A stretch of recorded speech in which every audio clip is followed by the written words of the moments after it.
رمضان کے مہینے کو اور مہینوں پر اس طرح فضیلت حاصل ہے جس طرح کے اللہ تعالیٰ کی بزرگی کو تمام مخلوق پر فضیلت ہے، اس طرح رمضان المبارک کا مہینہ اور مہینوں سے بڑا ہوا ہے۔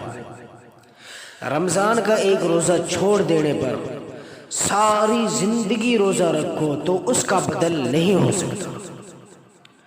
حضرت ابو ہریرہ رضی اللہ عنہ نے حضور اکرم صلی اللہ علیہ وسلم سے یہ نقل کیا کہ میری امت کو اس رمضان المبارک کے مہینے میں 5 چیزیں خاص طور سے دی گئی ہیں، 5 چیزیں خاص طور سے دی گئی ہیں جو پہلی امتوں کو نہیں ملی تھی۔ وہ 5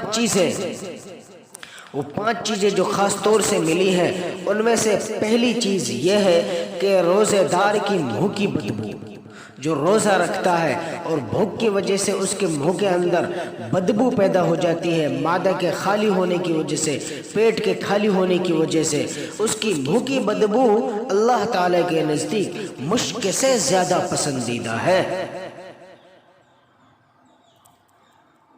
اب ہمیں تو نہیں پتا کہ لیکن اللہ تعالیٰ کو روزہ دار اتنا محبوب ہے، اتنا محبت کرتے ہیں، اتنا پیار کرتے ہیں کہ اس کے منہ کی بدبو بھی اللہ تعالیٰ کو مشک سے زیادہ پسند ہے۔ اور دوسری چیز یہ ہے کہ روزے دار کے لیے دریاؤں کی مچھلیاں، کیڑے مکوڑے، جانور، فرشتے سب مغفرت کی دعا کرتے ہیں، کیونکہ وہ اللہ تعالیٰ کو پسند ہے۔ اللہ تعالیٰ نے محبت کو عام کر دیا کہ سب اس سے محبت کرے، اور یہ افطار تک سب دعا کرتے رہتے ہیں۔ یہ روزے دار سو رہا ہوتا ہے، یہ روزے دار تلاوت کر رہا ہوتا ہے، یہ روزے دار اپنے کام کاج میں لگا ہوا ہوتا ہے، لیکن یہ مچھلیاں تک، جانوروں تک، اس کی افطار تک مغفرت کی دعائیں کرتی رہتی ہیں۔ تیسری چیز جو ملی کہ جنت کو ان کے لیے روزانہ سجایا جاتا ہے۔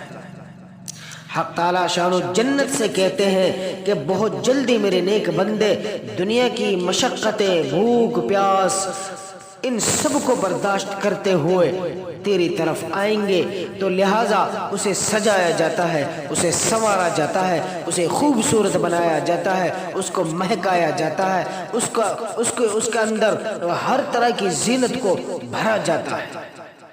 جنت تو ویسے ہی خوبصورت ہے، ویسے ہی حسین ہے، اس کو اور زیادہ 4 چاند لگائے جاتے ہیں صرف روزے دار کے لیے۔ چوتھی چیز جو اس میں ہے وہ یہ ہے کہ بڑے بڑے جو شیاطین ہیں وہ قید کر دیے جاتے ہیں، جنزیروں میں جگڑ کر، ہاتھ پیروں میں ہتکڑیاں لگا کر ان کو سمندروں میں ڈال دیا جاتا ہے، اور وہ اس لیے کیا جاتا ہے تاکہ روزے دار کے روزے کو خراب نہ کرے۔ روزے دار اللہ تعالیٰ کو اتنا محبوب ہے کہ مچھلیاں دعا کر رہی ہیں، جنت کو سجایا جا رہا ہے، بڑے بڑے شیاطینوں کو قید کیا جا رہا ہے، کس کے لیے؟ روزے دار کے لیے۔ لیکن ہمیں کوئی فرق نہیں پڑتا، کسی نے روزہ رکھا، اپنی مرضی سے چھوڑ دیا، جب چھوڑ دیا۔ پانچویں چیز یہ ہے کہ اس مہینے کے اندر ہر رات میں روزے داروں کے لیے مغفرت کی جاتی ہے۔ صحابہ نے پوچھا کہ یا رسول اللہ یہ شب مغفرت ہے یا شب قدر؟ فرمایا نہیں، بلکہ یہ دستور ہے کہ مزدور کو کام کے ختم ہونے پر مزدوری دی جاتی ہے۔ شام کے وقت میں ایسے 10 لاکھ لوگوں کی مغفرت کر دی جاتی ہے جو جہنم کے مستحق ہو چکے ہیں۔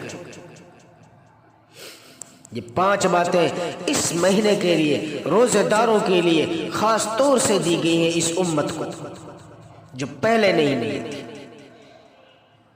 اس لیے اپنی قدر کو سمجھیں اور اس مہینے کی قدر کو سمجھیں۔ صبر کا مہینہ ہے، رحمت کا مہینہ ہے، ہمدردی کا مہینہ ہے، غمخواری کا مہینہ ہے، محبت کا مہینہ ہے، برکت اور وسعتوں کا مہینہ ہے۔ اس مہینے سے محرومی سب سے بڑی محرومی ہے۔ اس مہینے میں محروم ہو جانا سب سے زیادہ محروم ہو جانا ہے۔ تو رحمت برسات کی طرح جو برس رہی ہے، سمیٹ لو، لے لو، اللہ تعالیٰ کے سامنے رو، ہاتھ پھیلاؤ، گڑ گڑاؤ، اپنی مغفرت کراؤ، اپنے مرحومین کی مغفرت کراؤ، اپنے جو حیات ہیں ان سب کی ہدایت کے لیے دعائیں مانگو، ملک کے لیے دعا مانگو، امن و امان ہمارے دیش کے اندر پیدا ہو جائے، محروم نہ رہو۔